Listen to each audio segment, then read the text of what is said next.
Assalamualaikum, halo guys, kami dari kelompok 3 Praktikum Biokimia.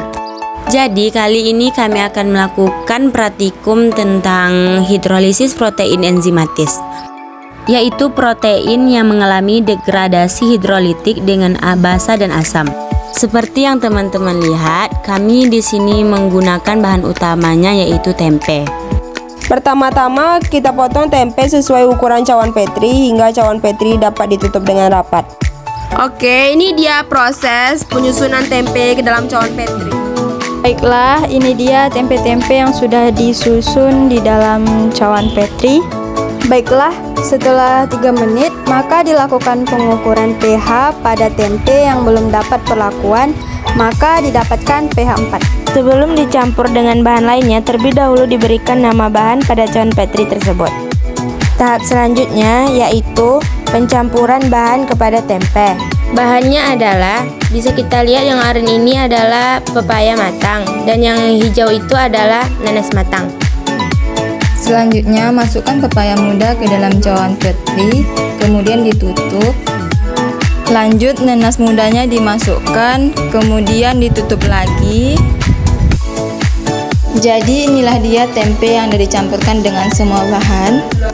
Baik, terlebih dahulu dikumpulkan dulu medianya dalam satu tempat untuk mengukur setiap pH dari tempe yang sudah dicampurkan dengan pepaya masak, pepaya muda, nanas masak, dan nanas muda. Yang pertama, pengukuran pH pada tempe yang sudah dicampurkan dengan pepaya muda, maka didapatkan pH-nya yaitu 4. pH tempe yang sudah dicampurkan dengan pepaya muda dan tempe yang belum dapat perlakuan sama-sama 4 ini dikarenakan keduanya memiliki karakteristik pH awal yang mirip. Begitu juga dengan teksturnya yang masih sama, keras, warnanya juga sama, serta baunya juga sama. Yang kedua itu pengukuran pH pada tempe yang sudah dicampurkan dengan nanas mendapatkan pH 3. Ini dikarenakan perbedaan pH antara campuran tempe nanas muda dengan tempe yang belum diperlakukan itu mungkin disebabkan oleh kombinasi karakteristik awal bahan, reaksi kimia yang terjadi, dan pengukuran pH yang akurat.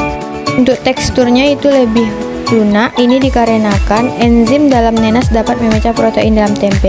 Sedangkan warna dan bau itu masih saja sama saat tempe belum dapat perlakuan. Yang ketiga itu pengukuran pH pada nanas masak itu mendapatkan pH 3 dikarenakan perbedaan pH antara campuran nanas matang dan tempe yang belum dapat perlakuan mungkin disebabkan oleh kombinasi karakteristik awal bahan, reaksi kimia yang terjadi, dan pengukuran pH yang akurat. Untuk teksturnya ini lunak dikarenakan enzim dari nanas dapat memecah protein dari tempe. Bau dan warnanya masih sama seperti sebelumnya.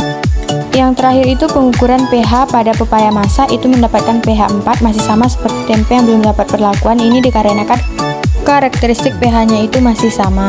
Untuk warna dan bau tempenya juga masih sama dengan tempe yang belum dapat perlakuan.